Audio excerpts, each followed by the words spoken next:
हनुमान् श्रीपदो वायुपुत्रो रुद्रो नघोजरः अमृत्यवीरवीरश्च ग्रामवासो जनाश्रयः धनदो निर्गुणः शूरो वीरो निधिपतिर्मुनिः पिङ्गाक्षो वरदो वाग्मी सीताशोकविनाशकः शिवः शर्वत्परो व्यक्तो व्यक्तो धराधरः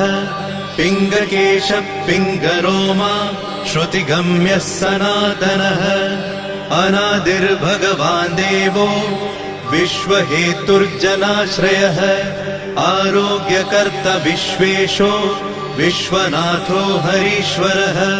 भर्गो रामो रामभक्तः कल्याणप्रकृतिस्थिरः विश्वम्भरो विश्वमूर्तिर्विश्व